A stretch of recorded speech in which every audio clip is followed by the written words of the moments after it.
así es. Entonces, a diferencia de las presenciales, estas sí se pueden grabar. Pues no, bueno. No lo que digan será usado en su contra o a su favor. Claro. Entonces, bueno, ya arranco la grabación para tenerla ahí y la compartimos. Yo quiero pedirle a Lorena y a Toño, Rosario e Irving, que nos compartan el trabajo que hicimos a partir de que Irving nos pasa la estafeta de aquella jornada que tuvimos. Entonces, adelante, quien quiera exponer. ¿Quién expone ¿Quién lo comenta? ¿Lorena o Toño? ¿El documento, doctor? Sí, para que nos pongamos en estatus, encuadre de ¿no? lo que hemos hecho. ¿Más de Toño? Un poquito el encuadre, Lore. ¿Quién? Ok, compartimos, doctor, ¿me permite compartir el documento que es que no puedo compartir pantalla? Ah, perdóname. Si quiere lo pongo. Ahí está. Bueno, hicimos este documento para hacer más o menos un recuento de qué es lo que se ha hecho, en qué vamos y ver qué siguientes etapas siguen para este trabajo. Como, bueno, ya lo habíamos visto con Irving, él nos ayudó a hacer este procesamiento de la matriz de datos con los 1,315 artículos en un análisis que él nos había compartido en un documento en PDF. Salieron este número de artículos por cada periodo, que estos periodos los determinamos con el doctor, de acuerdo a una línea del tiempo que ya habíamos trabajado con los sucesos más importantes o significativos en el tema del VIH.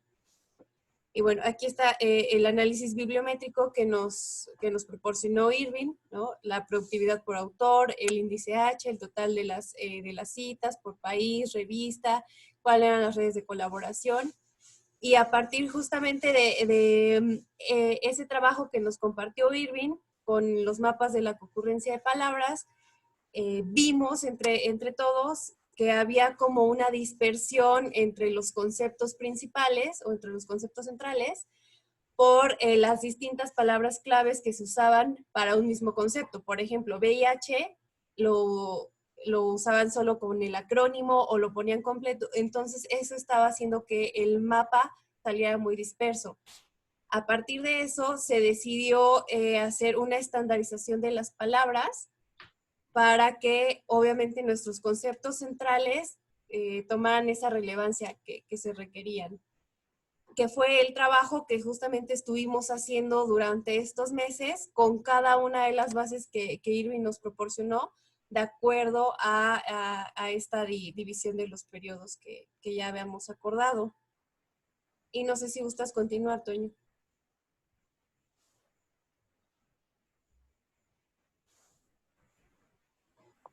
Hola, ¿sí me escuchan? Ya. Sí. Listo, ya, es que tenía yo el micrófono silenciado.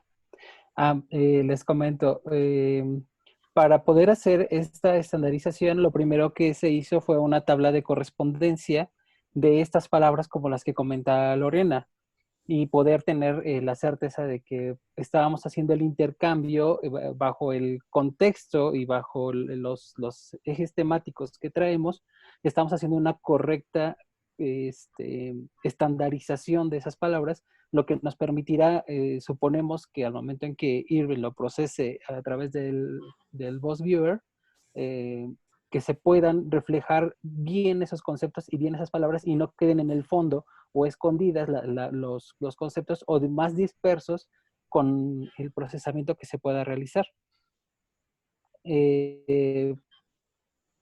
Cada matriz de información se procesó para poder tener estas palabras claves. Se hizo una nueva columna para cada una de ellas que se podrá ver en los archivos Excel que les vamos a compartir y que pueden ustedes apreciar ya los cambios y la estandarización que tenemos lista, ¿no?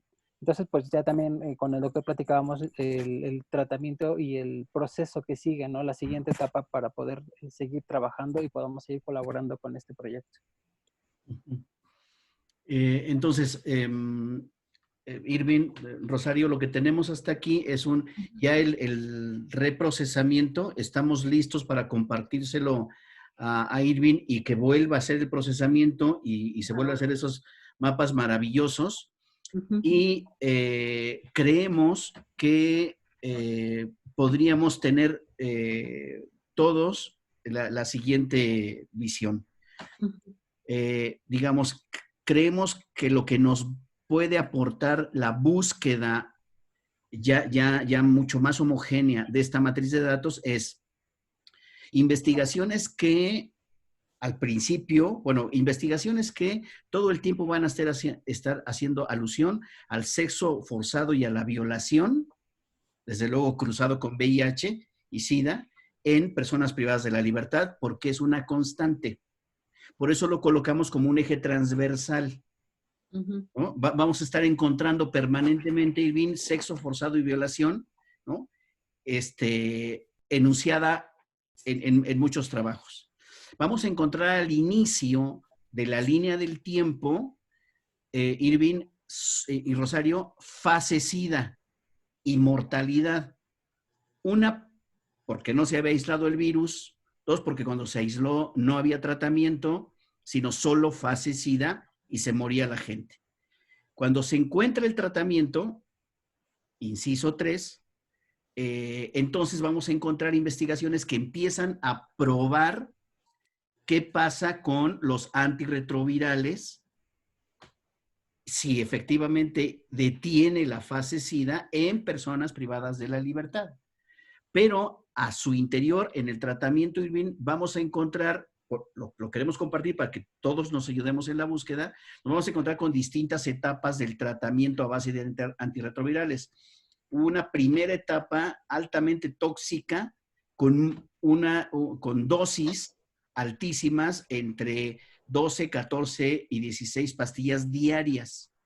Pero empezaron a investigar la toxicidad. O sea, no te morías, no entrabas a fase SIDA, pero te ponía una... Exacto, pero te dejaba unos daños brutales. Continúa la investigación y entonces vamos a encontrar dos, vamos a encontrar dos ejes sobre este asunto de tratamiento. Muchas pastillas y altamente tóxico, va a ir reduciéndose el número de pastillas y va a ir reduciéndose la toxicidad y van a bajar el número de muertes, va a bajar el número de pacientes en fase SIDA y va a aumentar la fase VIH. Por eso surge VIH-SIDA, porque si abandonas el tratamiento, entras a fase SIDA, ¿no? Pero se reduce el número de pastillas, se reduce el nivel de toxicidad, aumenta la esperanza de vida. Por eso hemos puesto tratamiento con distintas etapas. Lorena ya les va a compartir una línea del tiempo para que tanto tú, Rosario, como Irving la tengan a la vista. Solo como un marco general, es decir, ok, con razón está pasando esto, ¿qué tal si hacemos esta búsqueda en este tiempo? Dime. Estas son como hipótesis, ¿no? O sea, sí, exacto. Tú supones, ahora sí que, ¿no?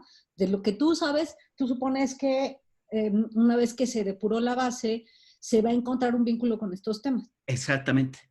¿no? A saber, a lo mejor...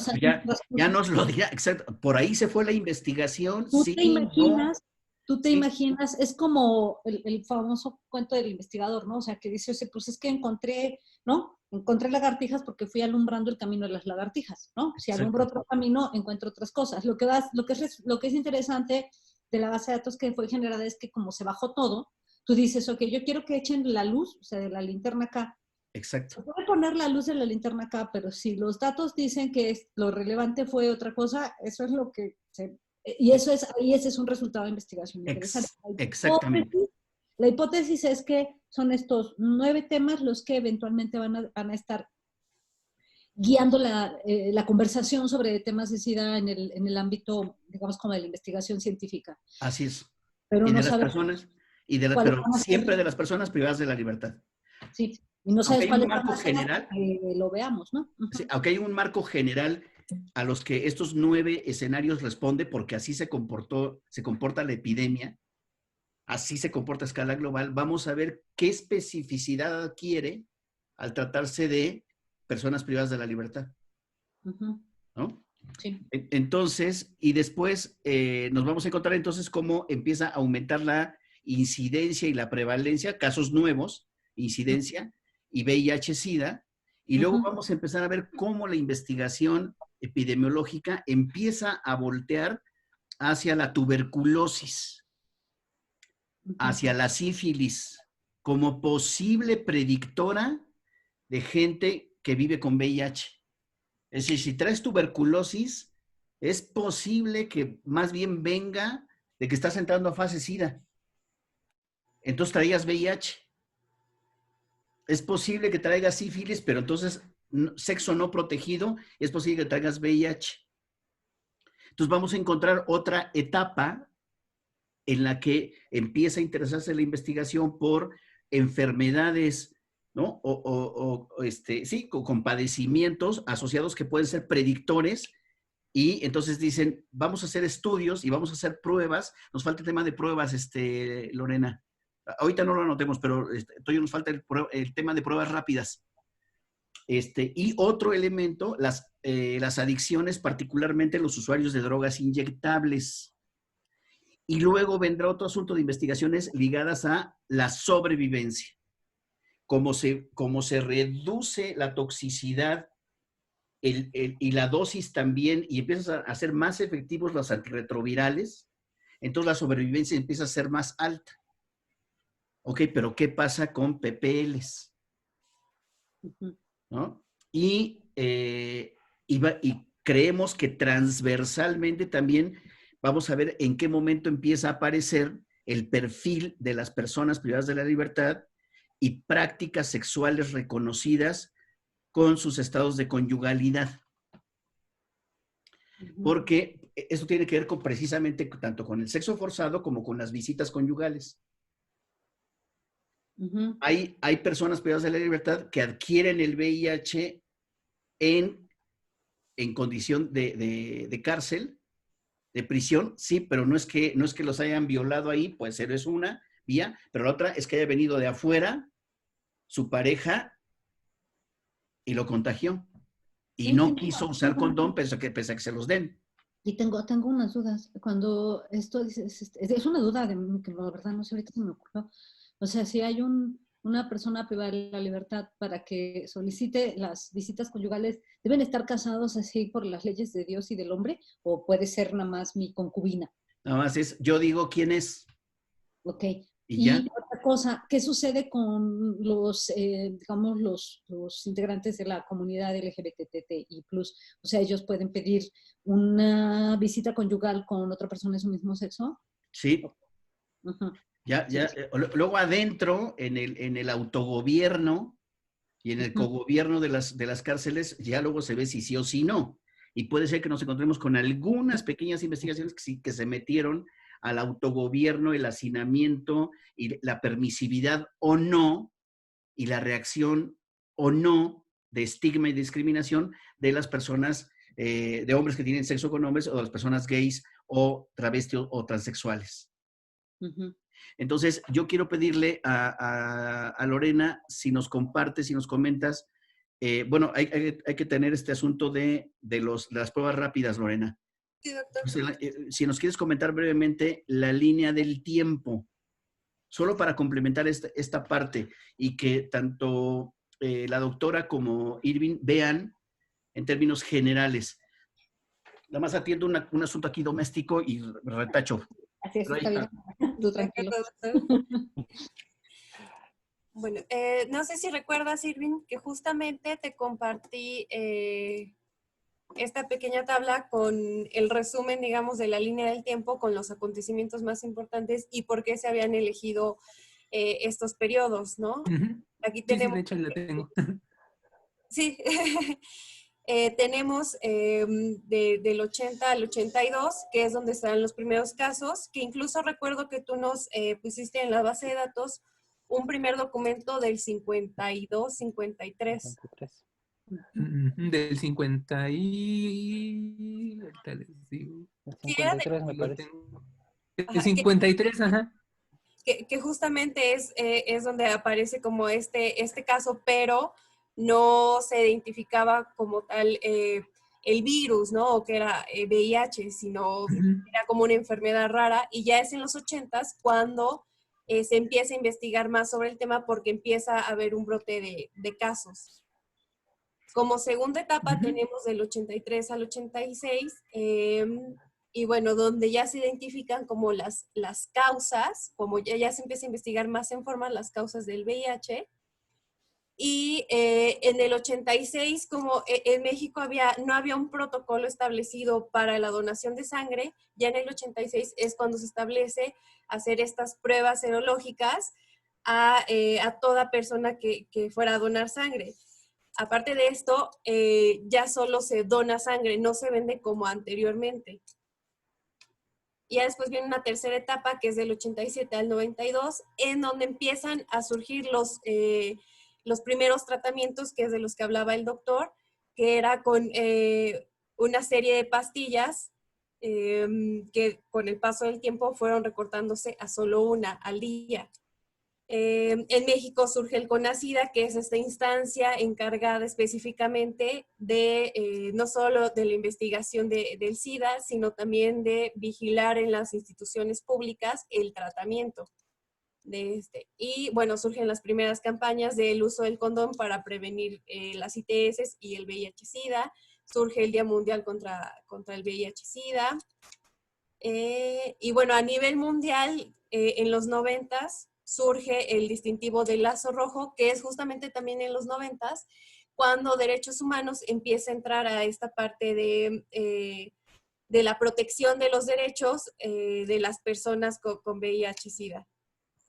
En la cuarta etapa tenemos del 93 al 98, que es cuando ya empiezan a surgir las normas para prevenir y atender a las personas con VIH. Porque lo que estaba pasando que aunque ya estaban llegando los tratamientos a México para las personas con este virus, sí, doctor, no había como un protocolo para darle seguimiento. Entonces, por eso surge la NOM 010. Y bueno, empiezan a surgir nuevas pruebas justamente para la detección del VIH. Surge ONU-SIDA, precisamente para vigilar la incidencia y prevalencia del VIH a nivel mundial. Por ejemplo, ese asunto va a disparar la investigación. Esperamos, la hipótesis sería que en muy poco tiempo se dispara la investigación, pero también se disparan ciertos temas.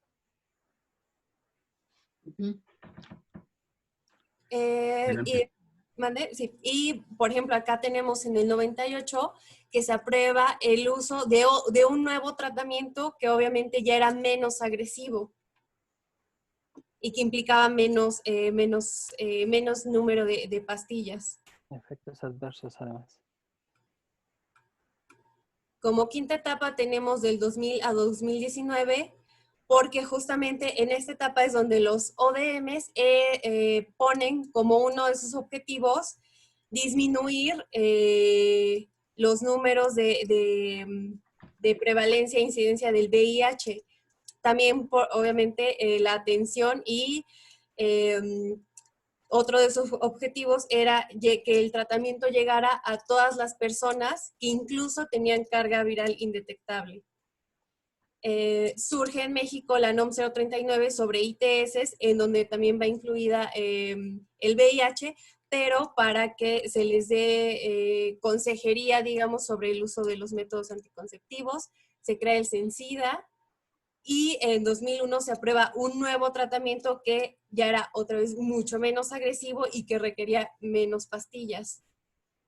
Se establecen los CAPACITs, que son estos centros de atención a las personas que tienen VIH-Sida, en donde justamente se les da como el seguimiento al tratamiento, se les da también servicio de odontología, atención psicológica, etcétera, para que tengan un correcto seguimiento a su salud.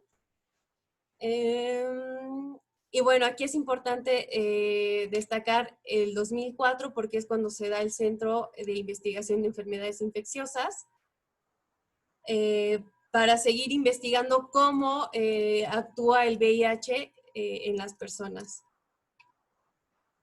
inician operaciones Salvar, que Salvar es un sistema en donde justamente las instituciones de salud van registrando el número de casos que van detectando nuevos sobre VIH o sobre SIDA, que les permite dar seguimiento justamente también a los objetivos de desarrollo y que permite tener esta vigilancia epidemiológica de México sobre el VIH, ¿no? Entonces, seguramente en esta etapa también podremos tener nuevas investigaciones sobre los números de casos. Sí, aquí en el asunto del sistema Salvar en México, permite que la movilidad que hay de personas privadas de la libertad de un penal a otro, el sistema sigue controlando la información de la persona que vive con VIH, es notificado que pasa de un penal a otro y entonces ahí se sabe en qué etapa de tratamiento va y se le localiza inmediatamente otro centro de rehabilitación, otro Capacits, para que ahí, ojo, lo saquen del penal cada cierto tiempo, lo lleven al Capacits a recibir el tratamiento y a revisión. Esos son los dos componentes importantes. El que existan Capacits en todo el territorio nacional, que son los centros especializados en recibir y atender y darle seguimiento a las personas que viven con VIH o que entran a fase SIDA, y el sistema Salvar, que lo que permite es controlar a cada persona diagnosticada y en tratamiento para decir, bueno, ya se movió acá, lo registra el sistema Salvar y dice, ahora te toca este centro y ahí lo sacas, lo llevas. Es ahí, esa práctica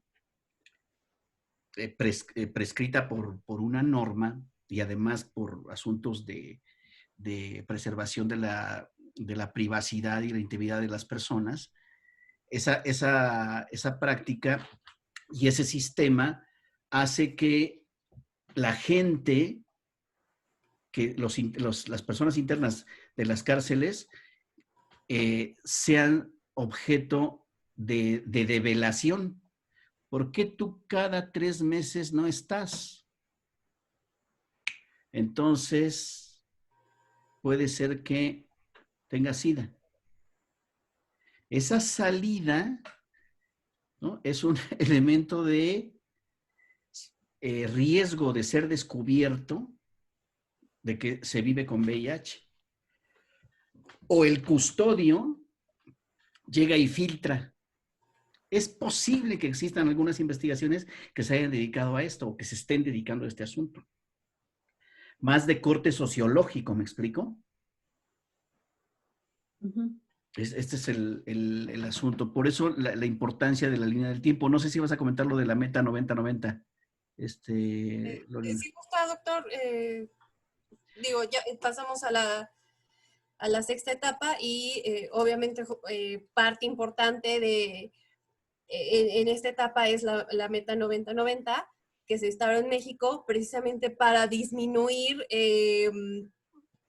la meta es disminuir obviamente el número de casos de detección de VIH, que se aumente el número de pruebas y obviamente que se aumente el número de tratamientos, porque no todas las personas reciben el tratamiento.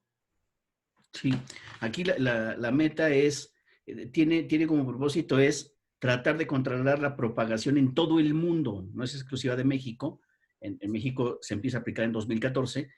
En todo el mundo se dice, a ver, hay que tratar de controlar la propagación del VIH y la manera de controlarlo es, hay que hacer pruebas. Igualito que como lo estamos haciendo para el COVID-19, que ves que están un chingo de pruebas, además no poder porque se trata de controlar, por eso el número de pruebas hay que aumentarlo en ¿no?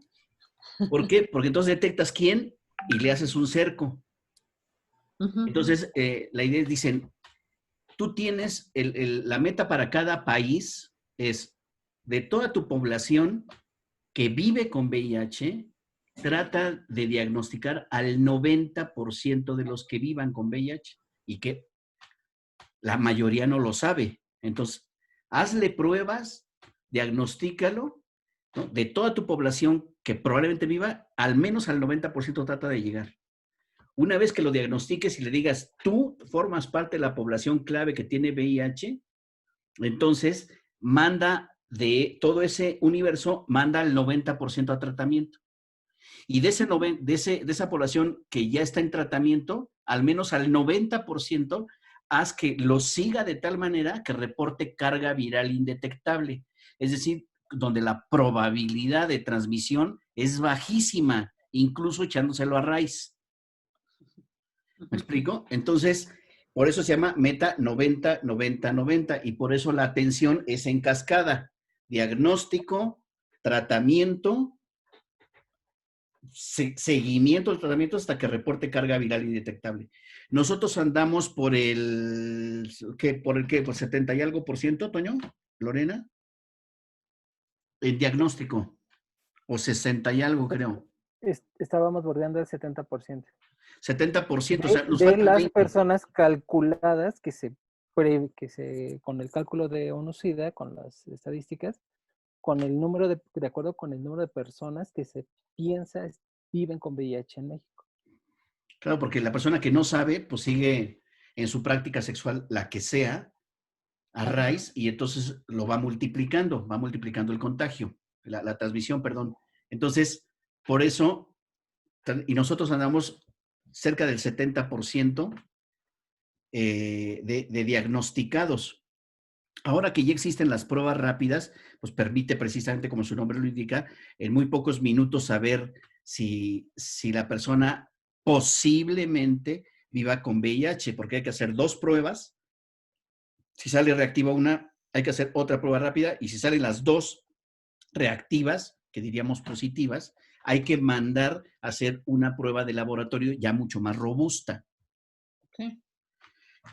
Bueno, pues entonces, esa es la meta 90-90. Es posible que este acuerdo mundial de la meta 90-90 para cada país, bajada por UNOSIDA, haya disparado también la investigación y haya hecho, ya veremos, si hizo crecer la investigación en penales. Sobre esta estrategia, sí, pero estás haciendo 90-90-90. Se supone que, por ejemplo, cada penal debería jalar esta meta y decir, yo de aquí tengo que tratar de diagnosticar a todos y tratar de encontrar mi 90%, al menos, ¿no? Y luego meterlo al tratamiento y luego carga viral indetectable. Y así cada estado y así el país. Dale, Lorena. Bueno, y como última etapa tenemos del 2016 a 2019, que acá no pusimos todavía datos relevantes porque acá lo que se pretende con el tratamiento es que solo sea una pastilla cada 3 meses, pero esta pastilla sigue en investigación, aún no se ha aprobado, pero esto también nos podría dar un indicador diferente sobre precisamente el tratamiento y las investigaciones que se están realizando sobre esta pastilla que se tiene pensado obviamente también para mejorar la calidad de vida de estas personas, porque ya no tendrían que estar cargando con 3 pastillas diarias, sino que ya solo tendrían que ir por una pastilla cada 3 meses, ¿no? Entonces, por eso acá tenemos clientes, una vez que se apruebe esa pastilla, colocarla como nuestro dato principal o acontecimiento principal en esta etapa. Y acá también, en esta etapa justamente, CONAPO es cuando emitió una campaña dirigida a jóvenes sobre la prevención de ITS, ¿no? En donde también pues, se hace conciencia que este virus puede empezar desde la etapa adolescente por las prácticas sexuales. Sí, la otra, en la parte final, un poquito antes, ahí, en la parte final, en el 2016, nos vamos a encontrar muy probablemente de manera muy, muy reducida en personas privadas de la libertad, esta profilaxis preexposición, que significa voy a tener una práctica de riesgo, semanas antes comienzo a tomar antirretrovirales, no tengo VIH, empiezo a tomar antirretrovirales y luego llego a la práctica de riesgo. Y entonces la probabilidad de que lo adquiera es bajísima, porque traigo en torrente sanguíneo una serie de activos que van a impedir la transmisión.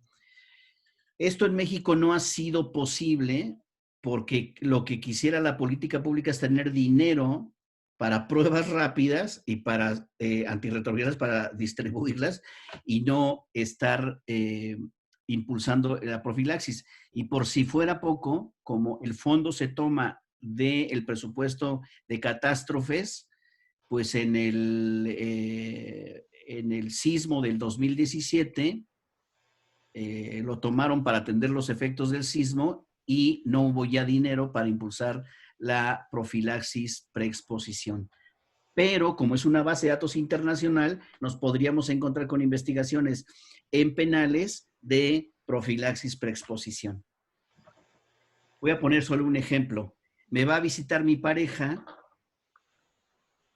es un HSH, ¿no? Es un hombre que tiene sexo con hombres, y dice, pues sí, pero quiero antirretrovirales, no vaya a ser que venga él con el virus y entonces me va a pedir que arraíz y yo ya traigo un escudo de protección, entonces ahora sí venga.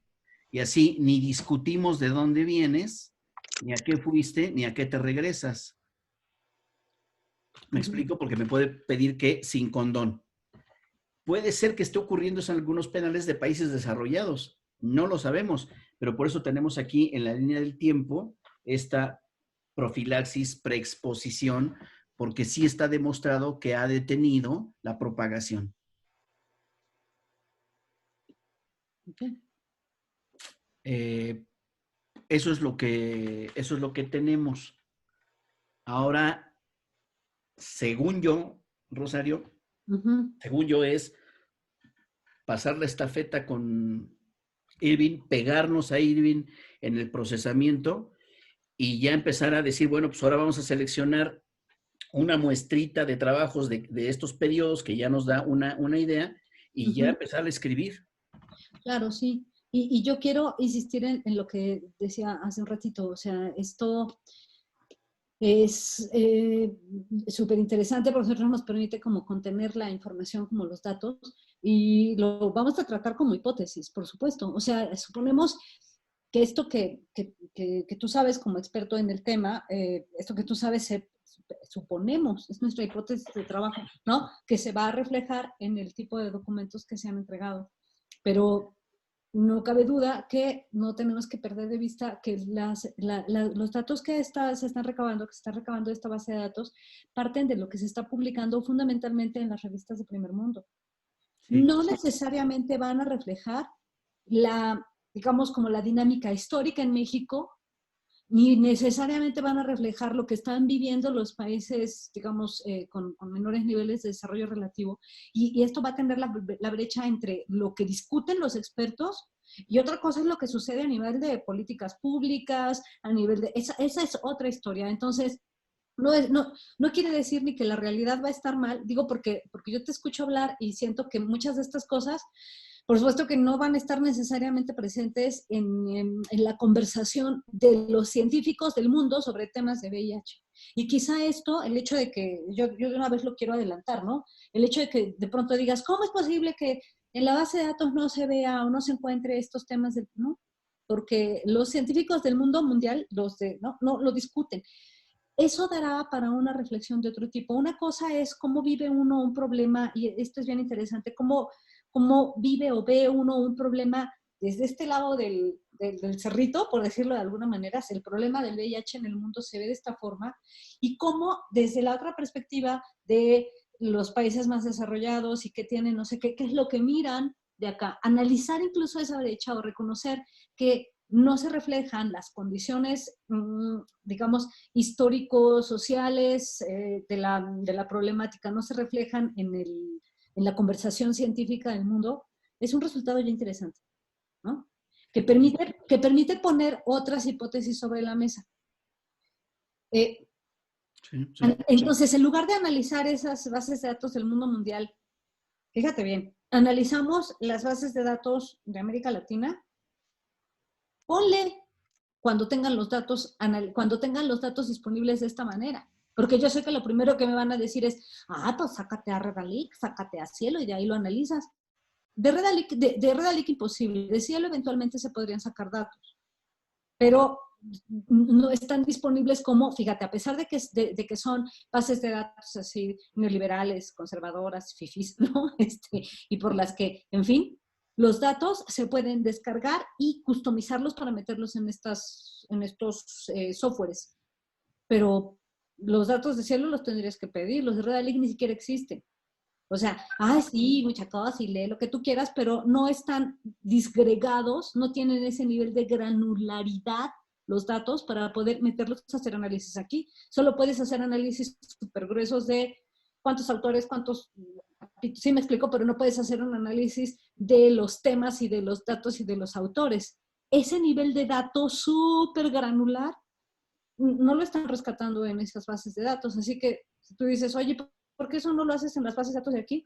Pues sí, cuando esas bases de datos tengan la robustez que tienen las otras para poder hacer estos análisis.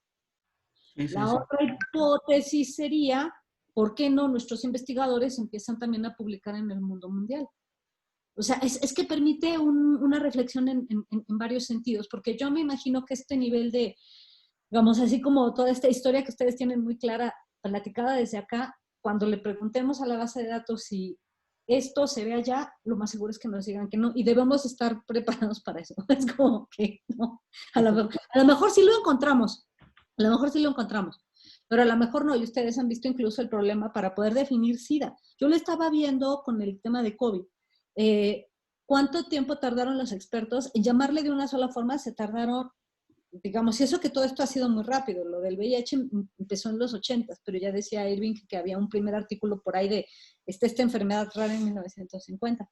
Pero se tardaron como unos 4 meses, o sea, ya estaban escribiendo como locos sobre temas. Le llamaban SARS-CoV, le llamaban coronavirus, hasta que le llamaron COVID. Pero o sea, hay como varias formas de nombrarle a la enfermedad. Si quieres hacer un análisis, tienes que rescatar todas esas formas, lo que nos pasó acá. Ahora imagínate cada uno de estos ítems que ustedes acaban de poner en la lista, ¿cuáles son las palabras claves con que la gente los describe? ¿No? Sí, claro. Es un mundo, o sea, es que analizar conversaciones va a ser complicado. Ahora de esto, estaba todavía esta parte sí de hacer el análisis de los mapas y elegir, ¿se acuerdan que habíamos dicho? Elegir 2 o 3 artículos para poder hacerles un análisis a nivel de análisis del discurso. Sí, claro. ¿No?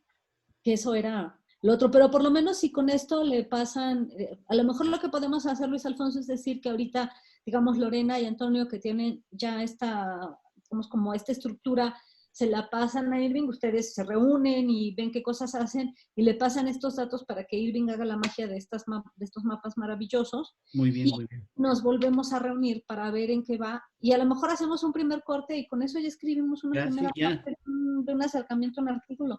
Que yo creo que con lo que ya hay hasta ahorita, ya sale algo bien bueno, ¿eh? Sí, yo creo que sí. Ya, pues entonces, ¿qué te parece si le compartimos en unos minutos más a Irving están en Excel, ¿no, Toño? Sí. Están en Excel, ¿no? Están en Excel. Ya se los comparten. No sé, tú mañana o el lunes nos dices, Irving, qué pronóstico ves de procesamiento y ya le ponemos fecha y nos reunimos otra vez en jueves. Claro. Pues yo diría, porque si pueden, yo estoy viendo a mis alumnos los jueves de 9 a 11, entonces me viene bien y así ya hacemos como lo teníamos presencial, pero pues lo dejamos, o sea, igual nos vemos el próximo jueves que ellos trabajen y hagan magias y pues ya lo dejamos como, de aquí a que salga ese artículo, nos seguimos viendo los jueves a las 11, al fin, ¿a dónde han de ir? ¿No? Órale, sale, ya está. ¿No?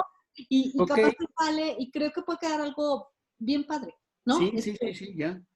Nosotros estamos listos ya para empujar la tecla y muy, muy ilusionados, entusiasmados y en la misma sincronía que con ustedes, que pues la fatalidad de que envejezcan los resultados y entonces ya, gracias Eso ya No, es... imagínate volver a hacer la corrida de datos. No, y no, volver- no, no, no queremos no. eso, no No queremos es eso. necesario, no es No, necesario. no, ya de por sí es suficiente tragedia con el coronavirus como para que encima se nos hagan viejos los datos de un trabajo que veníamos haciendo, ¿no? Sí, sí, Entonces, sí. si quieren ya lo dejamos Ya, como, o ya, sea, los jueves, ellos unen, trabajan, no sé qué, y ahora sí que el jueves nos reunimos de nuevo para que nos sigan. ya que está. los Órale, encontramos. ¿Sí? Bueno, dale. estén bien, ¿eh? Claro. Muchas gracias. Órale, pues. Espero la información entonces. Sí, Ujú. pero ya tenemos, creo que ya tenemos un grupo en WhatsApp, ¿no? Nada más ahí para irnos, ya te, aquí, Fíjate que creo que no, pero ¿y si lo armas? Ajá. Lorena, Sí, Ajá. doctor. 1, 2, 3, 4 flies, ya, y le ponemos PPL, ¿no? Ajá. Y ya, ¿no? Lo abren y estamos los 5 y pues los Ya. 5 seguimos trabajando y pues Órale, aquí órale, ya lo va a está. hacer los 5, ¿no? Sí, sí, Y cuando salga, si todavía seguimos, todavía seguimos castigados, pues ya brindamos con un tequila a distancia. órale, órale, ya está. Muchachos, ya que hay que buscarle una forma a esta vida, ¿no? Bueno, pues entonces ya está, ellos trabajan Sí. y el jueves nos vemos por acá, ¿sí? Acá nos vemos el jueves. Tú mandas el Ok. link de Zoom, Sí, entonces, yo mando el link. dale. ¿Ya está? Que estén muy Bueno, bien. Hasta luego. muchas Chao. gracias. Gracias, Irving. Lore, gracias, Antonio. Abrazo grande, Luis Alfonso. Dale. Luis Alfonso, antes de que Sí, me cuelgues, dime. es que tenía una pregunta de mi alumna del doctorado que, digo, si quieren irse, no digo, si se quieren quedar. Pero estábamos viendo los avances de su trabajo de tesis y tú le sugeriste, de las notas que teníamos por ahí, que había que revisar al autor Campbell Stanley, pero así lo anotamos. Campbell y Stanley, sí, claro. Campbell y Para Stanley. diseño, sí. No te preocupes, mándame su contacto es diseños experimentales y cuasi experimentales. Espérate, rápidamente lo anoto. No es Campbell, sino Campbell y Stanley. Campbell y Stanley. Es C-A-M. Ajá. Ahorita lo busco, Campbell, pero como creo la que sopa Campbell. C-A-M-P. Campbell, sí, como la sopa Campbell. Exacto, Ajá. Campbell. Y luego, y el libro se llama... Y Stanley, el otro autor es Stanley. El otro autor es Stanley. Ok. Y se llama Diseños Experimentales. Estoy escribiendo, ¿eh? Diseños experimentales y cuasi experimentales. ¿Así? Sí, porque de Editorial Amorortu. De Amor. Rortu. Ok. Sí. Porque me parece que